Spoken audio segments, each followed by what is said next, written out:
Halo pemirsa Unai TV dimanapun kalian berada, senang rasanya boleh bertemu kembali dalam sesi diskusi pelajaran sekolah sahabat. Perkenalkan, saya Stanley Johanis Kaja, saya berasal dari jurusan Filsafat tingkat 3. Dan saat ini, saya tidak sendiri, saya bersama dengan dua narasumber. Shalom pemirsa Unai TV, perkenalkan nama saya David Morrison Royleo, saya dari Filsafat tingkat 3. Shalom kepada kita semuanya, Unai TV. Perkenalkan nama saya Elkan Gari, jurusan Filsafat tingkat 3. Nah, saudara-saudara sekalian, pada saat ini kita akan langsung masuk ke dalam pelajaran ke-8 dengan judul Raksasa Iman, Yosua dan Kaleb. Kalau kita lihat sebagai manusia, tentunya kita terlahir dengan kekuatan contoh. Ketika Tuhan menciptakan manusia menurut gambar dan rupa Allah itu sendiri.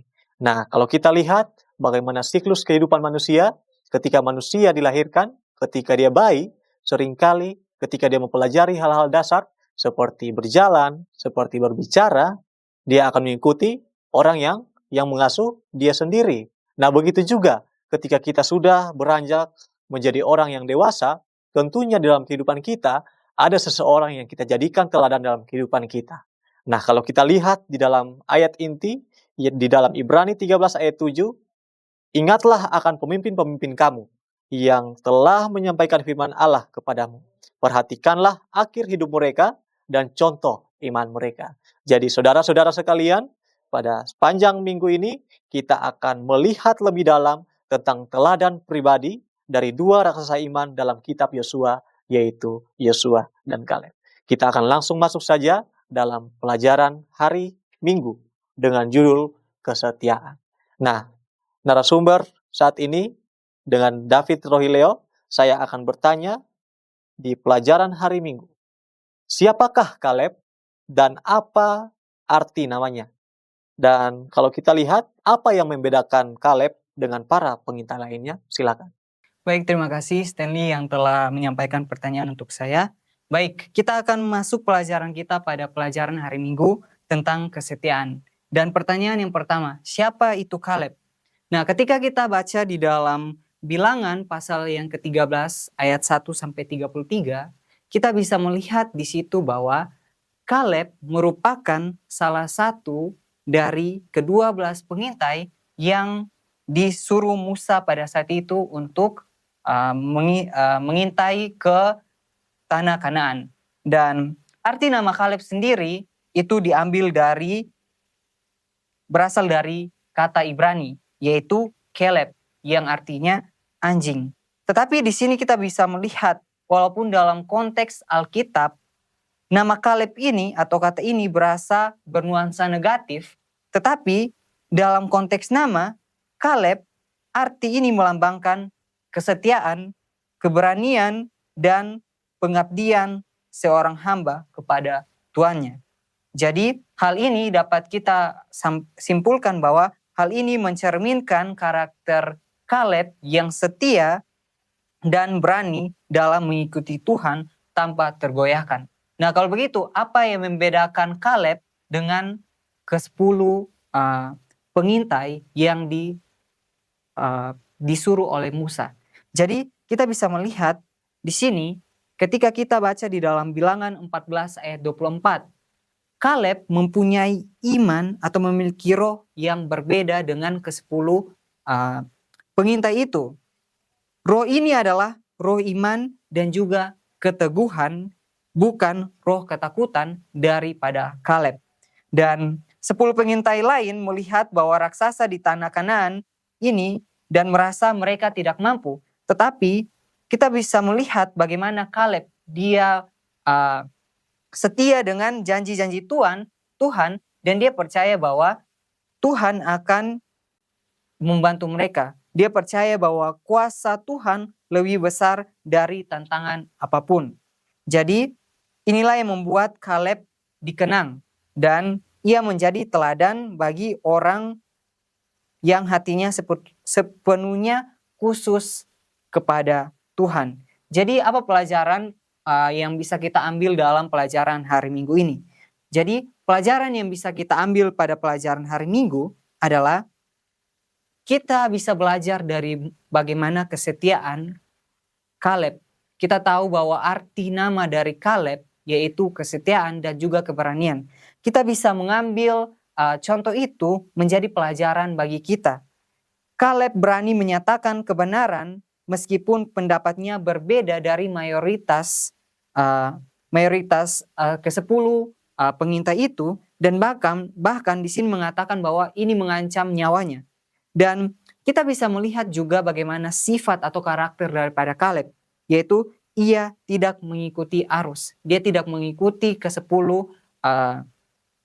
pengintai itu, tetapi dia tetap berdiri teguh pada keyakinan akan janji Tuhan. Dia percaya bahwa Tuhan ketika dia sudah berjanji kepada bangsa Israel, maka Tuhan akan menolong mereka. Seperti yang dikatakan dalam Keluaran 14 ayat 14 bahwa Tuhan akan berperang untuk mereka dan mereka akan diam saja. Dan itulah yang dipegang oleh Kaleb. Dia percaya bahwa janji Tuhan itu akan nyata dalam kehidupannya. Dan ini juga mengajarkan pentingnya tetap setia kepada iman kita, dan bahkan ketika kita adalah seorang minoritas. Kita harus selalu percaya kepada Tuhan. Mungkin itu pelajaran kita pada hari Minggu. Baik, terima kasih David Rohileo. Jadi teman-teman, di pelajaran hari Minggu ini kita bisa melihat bahwa nama itu ternyata mempunyai makna yang membuat kita melakukan karakter seperti makna nama kita. Kalau kita lihat, Kaleb itu apa? Dia adalah digambarkan sebagai anjing, di mana anjing ini adalah menggambarkan, mengekspresikan keberanian dan kegigihan. Dan di hari Minggu, kita lihat Kaleb dia setia sesuai dengan namanya. Nah, pertanyaan bagi kita, apakah nama kita mempunyai makna yang positif? Dan apakah kita mempunyai karakter sesuai dengan makna nama kita? Kita boleh jawab dalam hati kita masing-masing. Selanjutnya kita masuk dalam pelajaran hari Senin. Kita masih berbicara mengenai Kaleb dengan judul Beri Aku Daerah Perbukitan Ini. Saya ingin kembali bertanya kepada teman saya David. Nah, kira-kira apa yang dimaksud dengan mengikuti Tuhan sepenuhnya? Silahkan. Oke, baik. Terima kasih untuk pertanyaannya. Baik, ketika kita melihat dalam Yosua pasal 14 ayat 9 dan juga 14. Di situ ungkapan ini yang diberikan oleh Kaleb itu diulangi sebanyak 2 kali. Dan ini memiliki arti bahwa Kaleb dia mengikuti Tuhan sepenuh hati. Atau mengikuti Tuhan sepenuh hatinya ini berarti bahwa memusatkan hati, pikiran kita, dan juga tindakan kita kepada kehendak Tuhan. Sama seperti Kaleb. Ketika dia disuruh menjadi seorang pengintai, Kaleb ini dia hanya mengikuti atau dia hanya memusatkan pikirannya, dia memusatkan hatinya, dan dia percaya kepada Tuhan bahwa Tuhan akan menolong mereka. Nah, ini merupakan tindakan dari kehendak Allah, dan Kaleb menuruti semuanya itu. Di sini juga dikatakan bahwa Kaleb tidak membiarkan rasa takut atau tekanan mayoritas memenuhi imannya. Jadi kita bisa lihat bahwa bagaimana dia tetap bertahan walaupun kita tahu bahwa dia dengan Yosua yang hanya mendukung apa yang atau mereka percaya kepada Tuhan, sedangkan 10 orang ini mereka tidak percaya kepada Tuhan karena mereka merasa ketakutan pada saat itu. Nah, di sini dikatakan bahwa ia terus percaya pada janji Tuhan selama 45 menit. Kita bisa melihat 45 menit ini bukan waktu yang singkat, tetapi ini merupakan waktu yang lama. Di sini Kaleb dia tetap percaya kepada Tuhan selama 45 tahun ini. Dan hingga akhir janji itu digenapi ketika ia menuntut bagian tanah yang dijanjikan kepadanya, yaitu daerah perbukitan Hebron. Dan kita bisa lihat di sini pelajaran yang bisa kita ambil ketika kita baca pelajaran kita pada hari Senin, bahwa Kaleb dia menunjukkan kepercayaan dan komitmen yang sepenuhnya terhadap janji Tuhan kepada dia. Kaleb menunjukkan bagaimana dia selalu percaya bahwa Tuhan akan menolong mereka dan Tuhan akan menempati segala janji-janji yang telah diberikan kepadanya. Kaleb memahami bahwa wilayah yang akan dimiliki oleh setiap suku pada akhirnya berbanding lurus dengan sejauh mana yang mereka berani mengklaim janji-janji Tuhan dan seberapa banyak tanah yang tersedia mereka injak dengan iman. Jadi kita bisa belajar atau kita bisa mengambil pelajaran di sini adalah bagaimana sama seperti pelajaran kita pada hari Minggu, kita harus selalu percaya, kita harus memiliki iman dan juga kita harus memiliki kesetiaan kepada Yesus. Kita harus percaya bahwa Tuhan akan menolong kita dan Tuhan akan menempati segala janji-janji yang telah diberikan oleh Dia kepada kita. Demikianlah pelajaran kita pada hari Senin garis besar. Baik, terima kasih David Rohileo. Jadi teman-teman, kita sudah melihat bagaimana Kaleb ini dia tidak pernah melupakan janji Tuhan. Yang saya mau highlight di sini, saya baca di paragraf terakhir, di sini dikatakan bahwa janji-janji Tuhan tidak dapat dipenuhi dengan sendirinya. Dalam arti bahwa janji-janji itu akan menjadi kenyataan walaupun berlawan dengan kehendak kita. Jadi teman-teman semua, jangan sampai teman-teman ragu bahwa meskipun kita merasa bahwa, oh ternyata ini salah. Apakah ini maksud Tuhan dalam kehidupan saya? Ingat teman-teman bahwa janji Tuhan itu sering terjadi bukan karena kehendak kita, tetapi karena kehendak Tuhan. Yang penting adalah kita percaya bahwa Tuhan tidak pernah melupakan janji yang sudah Dia berikan kepada kita.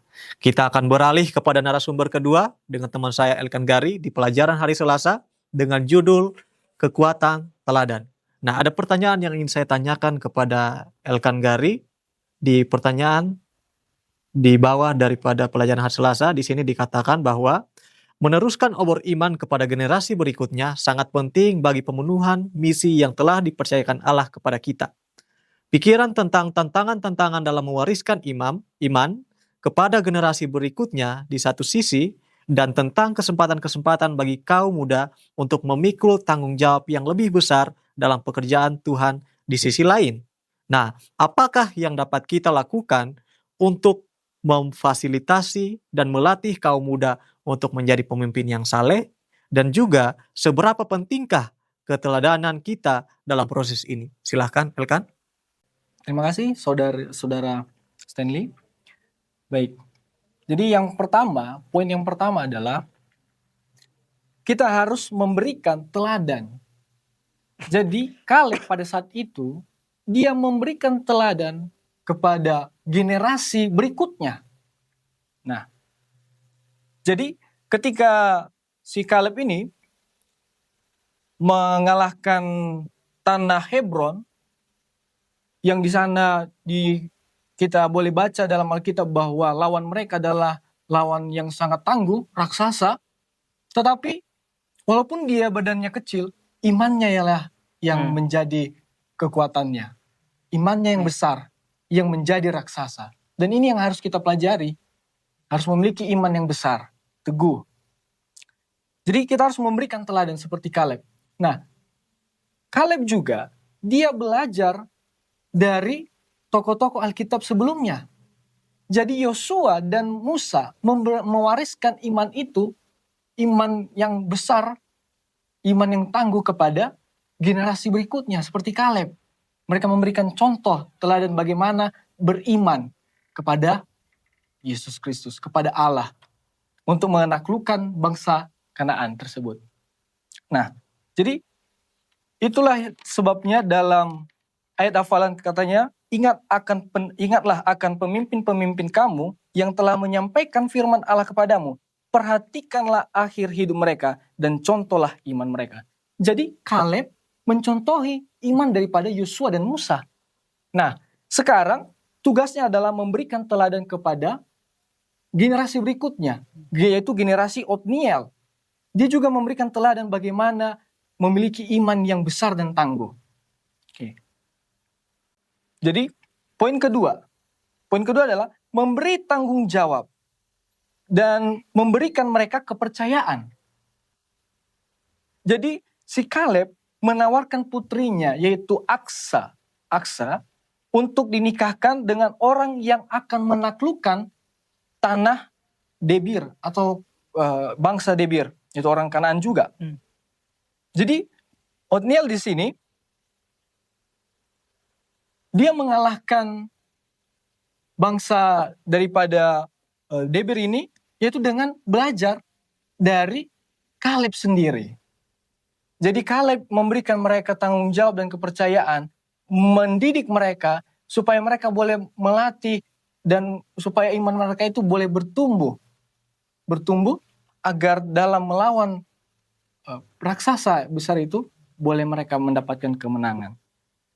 Yang ketiga adalah kita tidak boleh hanya memberikan hasil bersih tanpa memberikan generasi berikutnya, yaitu suatu usaha dalam menjalani proses iman bertumbuh, sehingga mereka juga nanti akan sukar dalam memahami bagaimana proses pertumbuhan iman itu. Oke, jadi si Kaleb ketika Othniel mendapatkan Aksa, dan Aksa meminta Othniel ini memaksa Othniel ini membujuk suaminya untuk meminta kepada bapaknya Kaleb, yaitu mata air yang di hulu dan mata air yang di hilir. Oke, dia meminta. Jadi pada saat dia meminta, kita boleh belajar bahwa ketika Kaleb memberikan mereka tanah itu, mengizinkan tanah itu kepada mereka, tidak dengan hasil yang bersih. Ternyata mata air yang di hulu dan mata air yang di hilir itu adalah kota yang masih diduduki oleh orang-orang Kanaan. Jadi ketika mereka meminta tanah ini, Kaleb memberikan mereka pelajaran agar iman mereka itu boleh bertumbuh. Agar mereka boleh percaya kepada Tuhan. Bagaimana pimpinan Tuhan kepada mereka. Jadi itu kira-kira dari pelajaran sekolah sahabat kita di hari Selasa. Baik, terima kasih Elkan. Jadi kita sudah melihat bagaimana ternyata teladan itu mempunyai kekuatan dan dampak yang sangat besar dari generasi ke generasi. Pertanyaan bagi kita, apakah kita sudah menjadi teladan di sekitar kita? Kita boleh jawab dalam hati kita masing-masing. Kita akan beralih kepada pelajaran hari Rabu dengan judul Pahlawan yang Rendah Hati. Saya ingin kembali bertanya kepada teman kita Elkan.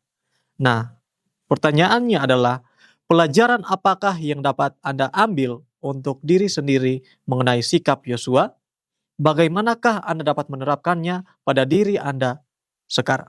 Silakan, Elkan. Terima kasih. Jadi tokoh Alkitab yang bernama Yosua ini sangat penting untuk kita tiru kepemimpinannya. Karena kenapa? Dia memiliki kerendahan hati. Apa buktinya? Buktinya ketika Yosua membagi-bagikan tanah kepada suku-suku Israel, ternyata di sana ada dua kata yang boleh kita pelajari sebelumnya, yaitu kata timnat serah. Yang artinya di situ terdiri dari dua kata, berasal dari kata kerja yaitu namana, yang artinya menghitung atau menetapkan. Dan kemudian kata kedua berasal dari kata Ibrani, serah, yang berarti kelebihan atau sisa. Jadi pada saat Yosua membagikan tanah itu, tanah yang sisa lah yang didapatkan oleh Yosua sendiri. Jadi dia memiliki kerendahan hati, lebih menduluankan kebutuhan daripada bangsa-bangsa Israel. Dan dia lebih memilih sisa daripada tanah yang dibagikan kepada bangsa Israel. Baik. Jadi dalam karakternya ini, yang pertama, dia menunggu sampai semua orang menerima bagian mereka. Kemudian Yosua tidak memilih salah satu wilayah yang paling padat penduduknya dan kota yang paling megah sebagai warisannya. Ketiga, dia memilih kota yang sederhana atau memungkinkan ini kota yang dipilihnya adalah kota yang beruntuhan atas peperangan sebelumnya. Jadi untuk bisa membangun kembali dengan kerja keras. Nah, saudara-saudari yang terkasih, Timnat Serah ini terletak di Silo di sekitar tempat kudus, yang menunjukkan di mana prioritas daripada Yosua yaitu hatinya lebih tertuju kepada Yesus Kristus atau kepada Allah, yang terdapat dalam Mazmur 27 ayatnya yang keempat. Yosua puas menjalani kehidupan sederhana dengan fokus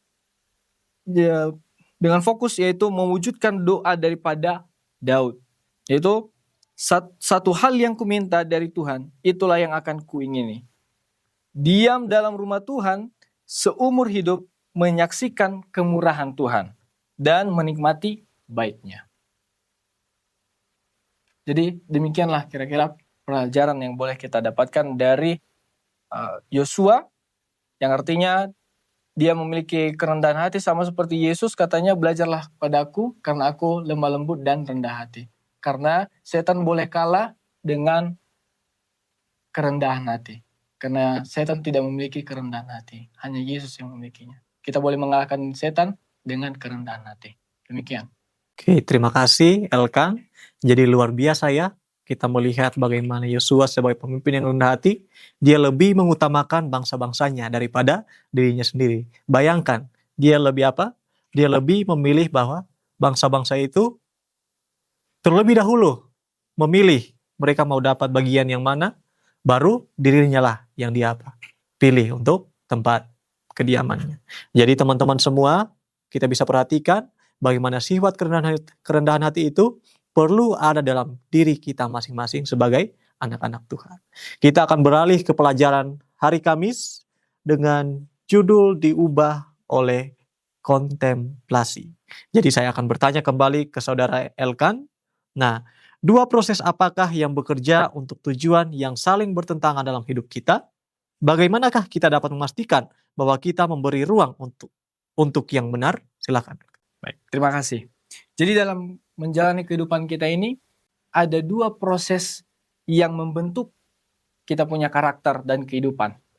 Oke, proses yang pertama adalah proses yang ditawarkan oleh dunia, yaitu kekayaan, kesenangan dunia, dan lain sebagainya, yang membentuk kita sehingga kita boleh jauh daripada Tuhan. Dan kemudian proses yang kedua adalah bagaimana Roh Kudus itu bekerja dalam kehidupan kita. Roh Kuduslah yang membentuk kita punya karakter sehingga kita boleh merenungkan kembali akan kesalahan-kesalahan kita sebelumnya dan memulai pertobatan itu. Jadi, bagaimanakah kita dapat memastikan bahwa kita memberikan ruang untuk yang benar, yaitu ketika kita mau merenungkan firman Tuhan siang dan malam.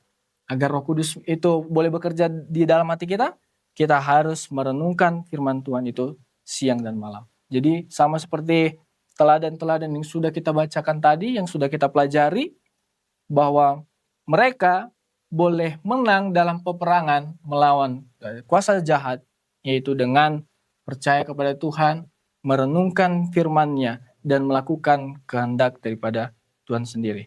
Itu sebabnya dalam Mazmur pasal yang pertama, ayatnya yang pertama sampai ketiga katanya, berbahagialah orang yang tidak berjalan menurut nasihat orang fasik, yang tidak berdiri di jalan orang berdosa, dan yang tidak duduk dalam kumpulan pencemooh. Tetapi, ayatnya yang kedua, tetapi yang kesukaannya ialah Taurat Tuhan, dan yang merenungkan Taurat itu siang dan malam. Ia seperti pohon yang ditanam di aliran air, yang menghasilkan buahnya pada musimnya, dan tidak dapat layu daunnya, apa saja yang dia perbuatnya berhasil. Jadi bagaimana kita dibentuk oleh Roh Kudus itu, dan kalau kita bagaimana prosesnya kita boleh menerima Roh Kudus itu, yaitu dengan merenungkan firman Tuhan. Jika kita merenungkan firman Tuhan, maka dengan mudah Roh Kudus itu akan berdiam diri dalam hati kita, sehingga kita boleh menang dalam menaklukkan raksasa-raksasa jahat, yaitu dengan pertumbuhan iman yang sejati. Terima kasih. Oke, terima kasih kepada Elkan dan juga teman saya David. Kita sudah membahas pelajaran kita sepanjang 1 minggu ini, bagaimana kita melihat contoh-contoh iman, raksasa iman, yaitu Yosua dan Kaleb. bagaimana mereka menunjukkan bahwa mereka adalah seorang yang bisa menjadi teladan dalam kehidupan rohani kita. Nah, pada saat ini kita akan menutup akan diskusi sekolah sahabat kita, dan saya akan memberikan kesempatan kepada narasumber pertama dan narasumber kedua, yaitu David dan juga Elkan, untuk menyampaikan closing statement mengenai pelajaran kita sepanjang 1 minggu ini. Silahkan, yang pertama dari David. Oke, baik, terima kasih. Jadi satu kata yang mau saya tekankan di sini adalah bagaimana kita harus selalu setia kepada Tuhan. Sama seperti Kaleb, dengan arti namanya, dia melakukan sesuai dengan perbuatannya. Dia melakukan, dia setia kepada Tuhan dan juga percaya kepada Tuhan bahwa Tuhan akan menolong dia. Nah, itu mungkin pelajaran yang bisa kita ambil pada pelajaran hari Senin dan Selasa, hari Minggu dan Senin. Oke, Elkan, silakan. Baik, yang boleh kita ambil kesimpulan sama seperti ayat hafalan kita, yaitu bahwa kita harus mengingat akan pemimpin-pemimpin kita di masa lalu, yaitu termasuk Yosua, termasuk Musa, Kaleb, Otniel, dan lain sebagainya. Terkhususnya yaitu pemimpin kita sejati, Yesus Kristus. Mereka telah memberikan teladan dan contoh bagaimana menaklukkan raksasa yang besar, raksasa jahat yang di dunia ini. Ketika Tuhan mengatakan A, maka kita tidak boleh komplain. Harus kita ikuti A. Kalau Tuhan katakan B, ya harus kita ikuti B. Kita harus diam. Diam maksudnya adalah menurut. Kata Tuhan ini, maka kita harus ikuti. Tidak boleh komplain, oh saya tidak mau Tuhan. Tetapi kita harus menurut. Itu yang dimaksudkan dalam pelajaran sekolah sahabat kita. Kita harus mengingat contoh-contoh teladan dan iman daripada pemimpin-pemimpin kita di zaman yang sudah berlalu. Terima kasih. Oke, terima kasih David dan juga Elkan. Jadi teman-teman semua, sebelum kita menutup akan pelajaran sekolah sahabat kita, ada satu yang saya mau bacakan yang ada di dalam pelajaran di hari Jumat di paragraf terakhir. Iman Kaleb kepada Allah lah yang memberikan keberanian, yang menjauhkannya dari rasa takut kepada manusia dan memampukannya untuk berdiri dengan berani dan tidak gentar dalam membela yang benar. Jadi teman-teman, saudara-saudara dimanapun kalian berada, apakah kita sudah beriman kepada Tuhan? Ingat, kalau kita beriman kepada Tuhan, artinya kita percaya bahwa Tuhan yang akan bekerja dalam kehidupan kita. Dan di sini dikatakan bahwa kalau kita beriman kepada Tuhan, maka keberanian akan muncul dalam diri kita, dan meskipun dalam dunia ini seringkali akan ada hal-hal yang membuat kita gentar, percayalah bahwa kita akan sanggup melawan itu, kita akan sanggup membela yang benar karena kita beriman kepada Allah. Jadi saudara-saudara sekalian, marilah kita mempunyai iman kepada Tuhan, percaya kepada janjinya, supaya kita boleh selalu diberkati oleh Tuhan. Kiranya Tuhan memberkati kita semua.